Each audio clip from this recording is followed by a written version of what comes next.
Hello, my name is Danish Parihar. तो देखो यार, मैं यहाँ पे देखो यार, लाइक्स या वैलिडेशन के लिए नहीं हूँ। मैं बस यहाँ पे इसलिए हूँ क्योंकि यार पिछले सालों में जो हमारी जो चुप्पी है, जो हमारी साइलेंस है, उससे हमारे देश को बहुत नुकसान हो गया है यार। पर अभी नहीं यार, अब हमें आगे आना पड़ेगा, बात करनी पड़ेगी। हम इंडिया के लोग हैं, हम बहुत इमोशनल लोग हैं यार।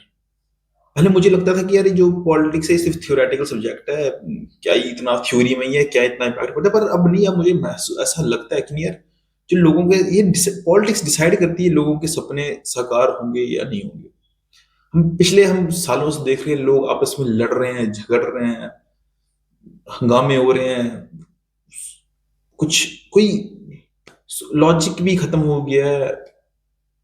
नारों ने सोल्यूशन, सिर्फ नारे लगाते हैं, हम सोल्यूशन हमारे पास है नहीं कुछ। पर मैं पहले क्लियर कर दूं कि हम किसी कम्युनिटी, किसी रिलीजन, किसी इलाके के अगेंस्ट नहीं है।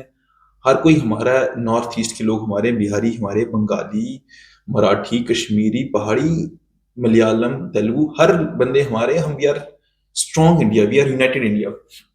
और देखो, इस टाइम पे हमारे देश को एक बहुत यूनिफाइंग फोर्स की जरूरत है, क्योंकि कुछ सालों में क्या आप देख ही लो यार, माहौल ऐसा हो गया कि बहुत टेंस सिचुएशन है यार। प्यार मोहब्बत खत्म हो गया लोगों के अंदर यार। एक दूसरे को लड़ झगड़ने को, मार काटने को पड़ गए हैं। कोई लैंग्वेज वॉर पे कोई लड़ रहा है, कोई रीजन पे लड़ रहा है। कुछ नहीं है यार। और हम हैं किसके अगेंस्ट? हम अगेंस्ट हैं ये फेक नेशनलिज्म जो आजकल बहुत चल गया है। किसी को भी कोई देश के कुछ सरकार को क्वेश्चन करे तो करे कैसे? फेक नेशनलिज्म के चक्कर में हमें एंटी नेशनल घोषित कर दे रहे हैं। और ये हम उन नेताओं के भी अगेंस्ट है जो लोगों से वोट तो ले लेते हैं, इनको डरा धमका पैसा ऐसे जो उधर से देके वोट तो ले लिया, पर उन अब लोगों के ऊपर काम ही नहीं कर रहे हैं यार। और जो पॉलिटिक्स है, अगर पॉलिटिक्स की पावर है, तो फिर मेरा लेना देना से कुछ नहीं। पर अगर पॉलिटिक्स लोगों की है, लोगों के बारे में है, तो देखो यार, हमें चुप नहीं बैठना कर रहा हूँ, क्योंकि देखो यार, हमें सिखाया गया है कि बात क्वेश्चन नहीं पूछने है, सरकार को चुप बैठना है बस। आंखें बंद कर लो, जो हो रहा है सब चंगा सी, जो हो रहा है ठीक है।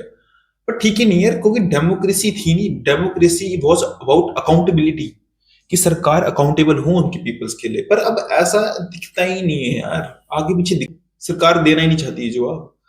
और देखो, हम क्रिटिसाइज करेंगे, किन को क्रिटिसाइज? हम लोगों की जो पॉलिसीज हैं, जो गलत पॉलिसीज हैं, उनको क्रिटिसाइज करेंगे। जो गलत चीजें, जो झूठ, जो प्रोपेगेंडा है, हम उनको ऊपर बात करेंगे। और देखो, मैं पहले ये बता दूं, मेरे को कुछ नहीं पता। I am just 21 years old. मैं भी सीख रहा हूँ, मैं भी ऑब्जर्व कर रहा हूँ। मैं हर बार ठीक नहीं होऊंगा, पर ये कि हम सीखेंगे इस जनरली के अंदर कि हाउ टू बी। हमारा जो यूथ है उसको जॉब नहीं, पर गुस्सा भर भर के लीडर्स हैं, वो स्पीचेस में तो बहुत कुछ क्लेम कर लेते हैं, जॉब दे देंगे, बेरोजगारी ये कर देंगे, वो कर देंगे, वुमेन सेफ है। पर एंड में इन रियलिटी तुम देखोगे, कुछ कुछ इंप्लीमेंट हो ही नहीं रहा, कुछ ये रियलिटी है ही नहीं। जो स्पीचेस है उनकी और उनका जो ऑन ग्राउंड एक्शन है, वो बहुत पोलर अपोजिट है। और जो मीडिया है, वो सिर्फ शोर शराबा हंगामे बेच रहा है, इंस्टेड ऑफ वो ट्रुथ दिखाए, वो कुछ नहीं दिखा रहा। मैं पहले बता दूं, मैं किसी पार्टी से मेरा कोई एफिमरेशन या मेरा किसी पार्टी से कोई लिंक लूंग नहीं है। हम जस्ट यहाँ पे इसलिए हम एक कम्युनिटी बिल्ड करेंगे जहां पे हम जो पॉलिटिक्स को, हम एक फॉलोअर, ब्लाइंड फॉलोअर नहीं बने, हम एक रैशनल थिंकर बने। हम देखें कि क्या हमारे देश के लिए बेस्ट है, क्या नहीं है।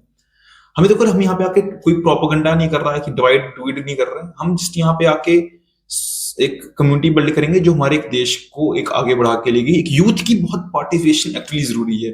और और की जरूरत भी क्यों है, ये क्यों बात करें? क्योंकि अभी तुम्हें पता है, हमारा जो इंडिया है, हमारे यहाँ पे जो मीडियम एज है वो रफली अराउंड 27-28 है। और हम, हमारे पास यंगेस्ट पॉपुलेशन वर्ल्ड है।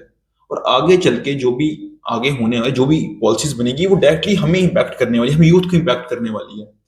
तो हमें यूथ को ही एक साथ अपना, एक दूसरे का साथ देना पड़ेगा, ताकि आगे चल के हम जो पॉलिसीज हैं, जो चीजें अराउंड देश में हो, वो हमारे बेनिफिट के लिए आगे हो, और जो हमारी आगे जो जनरेशन है उसके लिए बेस्ट हो चीजें। तो इसलिए अब हमें सोचना पड़ेगा, हमें आगे पीछे चीजें एनालिसिस करनी पड़ेंगी, और हमें अपने देश का करना पड़ेगा भला यार। तो फिर तब तक अपना ध्यान रखो। Take care, see you soon. और देखो यार, इस टाइम पे हमारे देश को भगत सिंह की बहुत जरूरत है, और हम सबको देखो यार, अब भगत सिंह बनना पड़ेगा इस देश के लिए। तो अपना ध्यान रखो। Take care, see you soon.